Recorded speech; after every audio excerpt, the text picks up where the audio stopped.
Howdy, welcome to First Impressions, where we take a listen to an album we've never heard before and give our immediate reactions. Today, we're taking a look at Wasn't Tomorrow Wonderful by the Waitresses, released in 1982. So I was on Spotify just kind of like messing around and I saw this album pop up and I thought the title of it was cool. It's just cool. Wasn't Tomorrow Wonderful? Like I just love a sequence of words that doesn't make all the sense in the world, but it just sounds cool. And that's why I picked the album.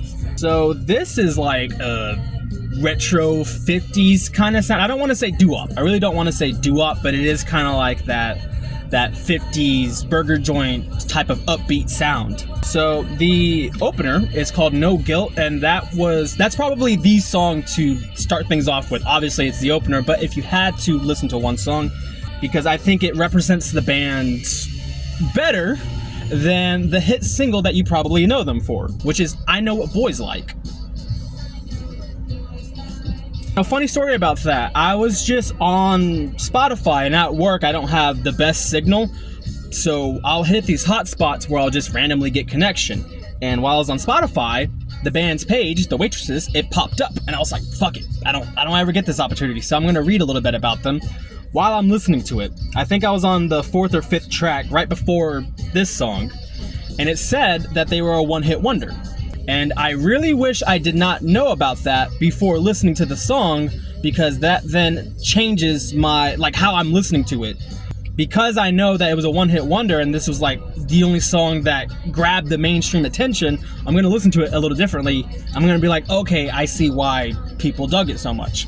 In this case, I really don't know why people dug it so much because, alright, this is my definition of a guilty pleasure. It's not something that you know you enjoy, but you're just embarrassed to listen to it. No, it's something that you're enjoying, but you don't know if you like it or not. This is how I feel with this song, is that there are certain aspects of it that I really dig, but overall, it's really not my bag. But you get to songs like Quit.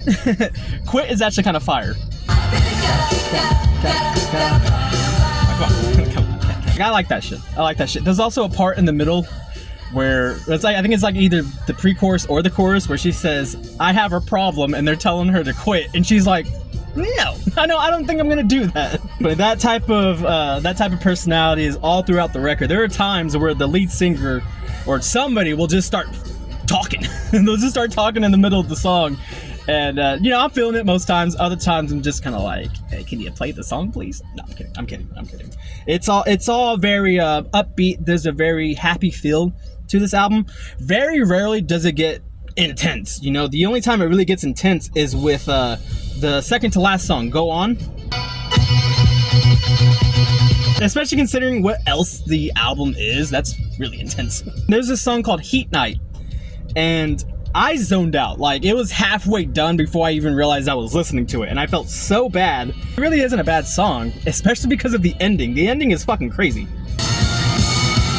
It's all just chaos. Sorry. So yeah, that Wasn't Tomorrow Wonderful by the Waitresses.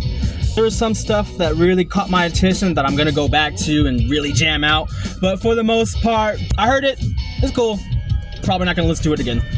It's a fun album, for sure. I'm looking for some laughs, looking for some chuckles. Outside of that, didn't really do much for me, and that's okay. Anyways, let me know what you want me to listen to, and we'll see you then. Stay tuned.